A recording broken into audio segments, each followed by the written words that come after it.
देखिए, सबसे पहले तो ये एक बहुत बड़ा त्योहार के रूप में है और इसकी खुशबू और खूबी ये है कि इसमें देश के लोगों को अपने भविष्य को देखते हुए, जैसे आज इलेक्शन कमिश्नर साहब ने भी कहा, सीसी साहब ने, कि एक चुनाव एक हमारे देश के भविष्य तय करेगा।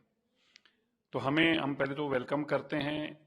ये 7th फेसेस में हो रहा है और मेरे को लगता है इस बार इलेक्शन कमीशन बहुत तैयारी से चुनाव के लिए उन्होंने बड़ी तैयारी करी, जो हमने आज सब देखा। हर तरीके की, चाहे वायलेंस को रोकने के लिए, पैसे के धनबल को रोकने के लिए, किसी तरह के लोभ लालच को रोकने के लिए, और बहुत ट्रांसपेरेंसी से फेयर सबसे फेयरेस्ट इलेक्शन हो, ये मैं इसके लिए इलेक्शन कमीशन को बधाई भी देता हूं और धन्यवाद भी करता हूं। देश को एक बहुत ही फेयर इलेक्शन कमिश्नर देने जा रहे हैं। जहां तक तैयारी की बात है, भारतीय जनता पार्टी तो पहले से तैयार है और हर चुनाव के लिए हमेशा से तैयार रहती है। अब तक हमारी तो बहुत सारी सीटें दी जा चुकी हैं। 2 फेसेस में उन्होंने 7 फेसेस में इलेक्शन कर रहे हैं, हमने 2 फेसेस में अपनी टिकटें दे चुके हैं। अब बहुत जल्दी जो है सीईसी अगली टिकटों पे भी फैसला लेगा। हमें यकीन है कि भारत के प्रधानमंत्री ने हम जो कार्यकर्ताओं को एक टारगेट दिया है 400 पार का, हम सब मिलकर, एनडीए के साथी मिलकर इस टारगेट को जरूर अचीव करेंगे। हमें यह भी विश्वास है कि जो आज इलेक्शन कमिश्नर साहब ने, चीफ सीईसी साहब ने कहा कि ये देश का भविष्य तय करने वाला चुनाव होगा, हमें यकीन है कि देश के लोग, जैसे 10 साल में इस देश को बदलते उन्होंने देखा है, भारत दुनिया की तीसरी सबसे बड़ी अर्थव्यवस्था बनने जा रहा है।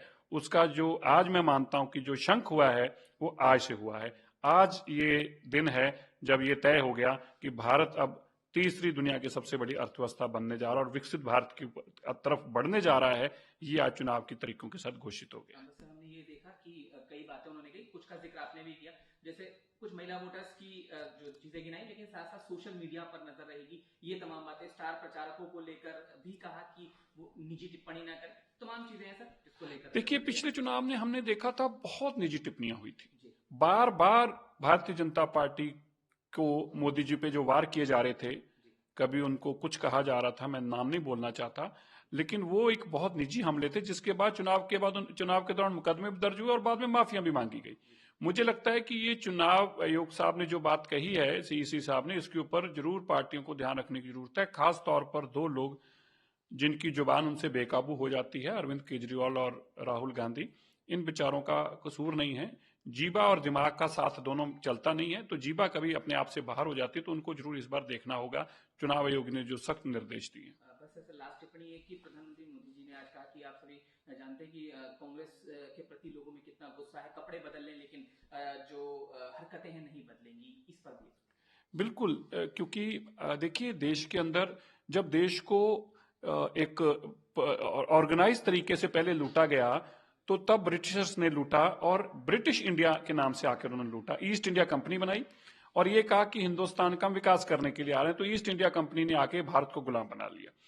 उसी तरीके से करप्ट जो था यूपीए का दौर, यूपीए ने जितने 12 लाख करोड़ के जो घपले करे, उनको छुपाने के लिए उन्होंने एक नया चोला पहना जिसका नाम इंडिया अलायंस रखा, जिसको फुल फॉर्म इंडिया थी, और यह बताने की लोगों को कोशिश की हम इंडिया हैं। फिर इंडिया के लोगों ने जब पूछा कि करप्शन करने वाले लोग कौन थे, 12 लाख करोड़ वाले, वो फिर कौन थे, तो फटाफट इन लोग एक दूसरे को छोड़ दिए भागे। ममता जी उधर भागे, अरविंद केजरीवाल इधर भागे, अब ये अखिलेश जी किधर और भाग गए, तो सब लोग भागना शुरू हो गए। इसलिए जो आज मोदी जी ने कहा है बिल्कुल ठीक है, कपड़े और चोले बदलने से अब आपके पाप और आपके भ्रष्टाचार के जो दाग हैं वो मिटेंगे नहीं।